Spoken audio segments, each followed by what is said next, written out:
আসসালামু আলাইকুম ভিউয়ার্স, আজকের ভিডিওতে আপনাদেরকে জানাবো যে আমাদের জাহাজটি যে তরল অবস্থায় এলপিজি গ্যাস বহন করছে, মেইনলি প্রোপেন এবং বিউটেন, এটির দাম কেমন বা কেমন খরচ হয়, মূল্য এবং ভাড়াসহ, এবং আমাদের দেশে লাইক ঢাকায় বা বাংলাদেশে এলপিজি সিলিন্ডার যে আপনারা কিনে ইউজ করেন সেই ক্ষেত্রে দামের পার্থক্যটা কেমন হয়ে থাকে এবং কেন এই পার্থক্য হয়ে থাকে। এলপিজি কোন কোন জায়গায় ইউজ হয়, আপনারা বাসায় গ্যাসের সিলিন্ডারে রান্না করেন, এই রান্না করার জন্য যে সিলিন্ডারগুলো ইউজ করেন এর ভিতরে 70% বিউটেন এবং 30% প্রোপেন থাকে।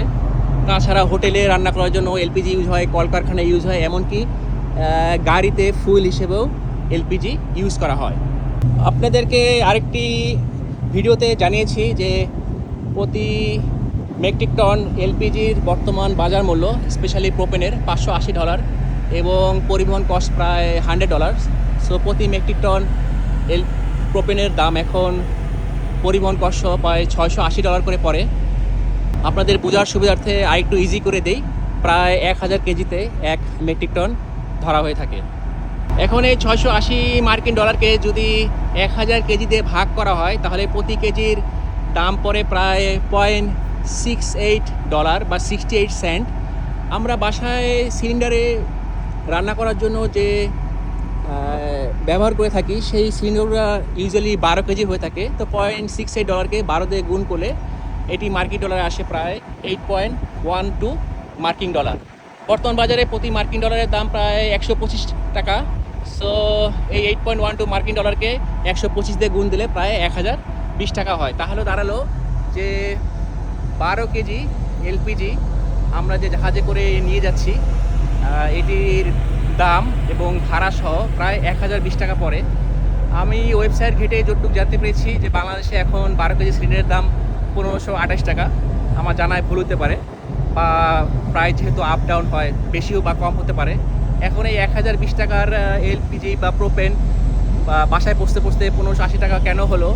কারণ এরপরে যেমন পাইকারি বাজারে পাইকারি ব্যবসায়ী সে ব্যবসা করবে, খুচরা যে বিক্রেতা দোকানদার সেও ব্যবসা করবে, তার সাথে সরকারের VAT tax, local transportation cost. যেমন আমরা মার্চেন্ট বা বাণিজ্যিক জাহাজে করে যখন এত হিউজ পরিমাণে এলপিজি ডিসচার্জ করি, তারপরে যেমন যদি আমরা মংলাতে ডিসচার্জ করি ছোট ইনল্যান্ড বা অভ্যন্তরীণ জাহাজে, তখন ওই ছোট জাহাজগুলো আবার ওখান থেকে ঢাকায় বিভিন্ন প্রান্তে নদীর পথে সেই কারগুলো নিয়ে যায়, তারও ভাড়াও অ্যাড হয়। তারপরে সেগুলো আবার সিলিন্ডারে ভরা হয়, সেই কষ্ট অ্যাড হয়। সো সব মিলিয়ে শেষ পর্যন্ত ভোক্তার কাছে পৌঁছতে এই প্রোডাক্টের দাম অনেকখানি বেড়ে যায়।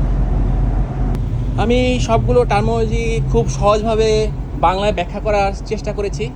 আমার এক্সপ্লেনেশনে কোথাও কোথাও ভুল ত্রুটি হয়ে থাকে তাহলে ক্ষমা সুন্দর দৃষ্টিতে দেখবেন। আমি কথায় অতটা এক্সপার্ট না, আর কারো কিছু জানা থাকলে অবশ্যই কোশ্চেন করবেন। যেহেতু আমি গ্যাস ট্যাঙ্কার জাহাজে কর্মরত আছি, সো স্পেশালি গ্যাস বহন করে জাহাজ সম্পর্কে জানতে হলে আমাকে অবশ্যই জানাবেন। আর ভিডিওটি পছন্দ হলে শেয়ার করার অনুরোধ হলো, তাহলে কষ্ট করে যে ভিডিও বানাই তা কিছুটা হলেও সার্থক হবে।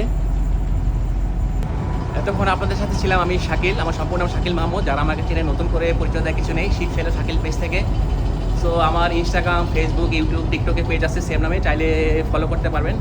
আর স্পেশালি আপনার ফ্রেন্ডস, ফ্যামিলি, বন্ধু, পরিবারের সাথে ভিডিওটি শেয়ার করবেন বেশি বেশি, তাহলে সবাই আমার সাথে এই নীল সমুদ্র এবং তার অজানা রহস্য সম্পর্কে জানতে পারবে। আমি প্রতিদিন কি হয়, কোথায় কোথায় যাচ্ছি, ভালো মন্দ সব কিছু শেয়ার করার চেষ্টা করি। তো আপনাদের জন্য দোয়া ও শুভকামনা রইল। সবাই ভালো থাকবেন, সুস্থ থাকবেন, আনন্দঘন মুহূর্ত পার করবেন, আমার জন্য দোয়া করবেন। আজকের মতো বিদায় দিচ্ছি এই শান্ত মহাসাগরের মাঝখান থেকে। আজকের আবহাওয়া যথেষ্ট ইমপ্রেসিভ, রৌদ্রোজ্জ্বল এবং একেবারে ক্লিয়ার আকাশ। আশেপাশে কিছুটা সাদা মেঘের ভেলা ঘোরাঘুরি করছে, আপনাদের কিছুটা দেখাই তাহলে বুঝতে পারবেন। বাট ওভারঅল সব কিছু মিলিয়ে খুব সুন্দর একটা ভাইব সৃষ্টি হয়েছে। চলুন আশপাশটাও দেখে নিই বিদায় নেওয়ার আগে। অনেকগুলো পাখি আমাদের সাথে আগে পিছিয়ে যাচ্ছে। আমি এই মুহূর্তে একেবারে জাহাজের পিছনে পৌঁছে গিয়েছি। দেখুন আজকের পানি প্রচণ্ড নীল, আকাশ হালকা নীল। এটা আমাদের জাহাজের ফানেল, এখান দিয়ে ইঞ্জিনের ধোঁয়া বের হয়। তো ঠিক আছে, আল্লাহ হাফেজ। ভবিষ্যতে অন্য কোনো ভিডিও নিয়ে আবার কথা হবে, কমেন্টস করলে খুশি হব।